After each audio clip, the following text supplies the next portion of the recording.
Sila lang nagsasabi niyan. Sila lang nagsasabi may assassination. Sila nagsasabi may assassin, may gunman. Next, could you not say that. Huwag kang mag-alala, ma'am, sa security ko. Kasi may kinausap na ako na tao. Sinabi ko sa kanya, kapag pinatay ako, patayin mo si BBM, si Lisa Araneta, at si Martin Romualdez. No joke. No joke. Nagbilin na ako, ma'am. Pag namatay ako, sabi ko, huwag ka tumigil hanggang hindi mo mapatay sila. And then he said yes. Yan. Tapos so, ganoon din yung ginagawa niya dito. Diba? Ang dali niya mag-deny at hindi niya alam na nasa abroad siya kadalasan. Akusasyon kung saan-saan at wala namang basihan, walang ebidensya.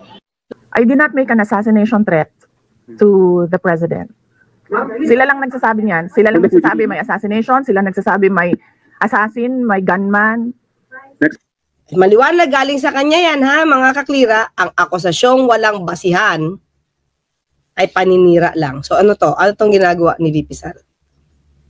Intindihan ko, tayong lahat gusto natin mapalayas si BBM sa pwesto.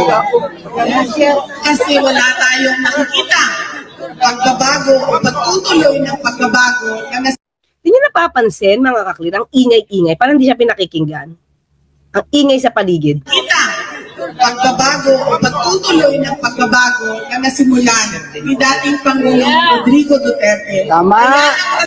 Diba? Ang gusto niya, gayahin talaga ni PBBM yung ginawa ng tatay niya. Anong pagbabago ba meron nun? Oo, marami naman na bago. May Pogo. Maraming Chinese na nagkaroon ng fake birth certificate. Diba?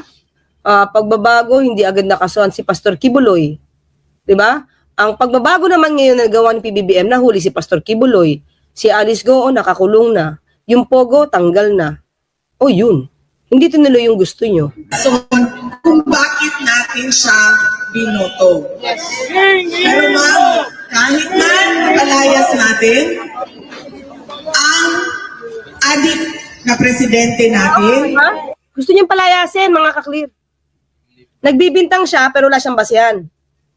Di ba? Wala siyang basihan. So, it's just, paninira. Paninira, pamumulitika. So, sa kanya nanggagaling yung pamumulitika. Sa kanya nanggagaling yung paninira. Diba?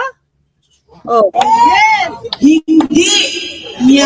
Hindi natin mapapabalik si dating Pangulong Rodrigo Duterte. So, dalawang bagay po yun, ma'am. Kailangan natin papadismiss ang kaso ni Pangulong Duterte at mapabalik siya sa Pilipinas. At iba po yung bagay na meron tayong galit at meron tayong kagustuhan na palayasin o patalsikin ang ating presidente ngayon. See? Kita nyo? Yan ang ginagawa niya sa abroad. Yan ang ginagawa niya sa ibang bansa. Maliwanag.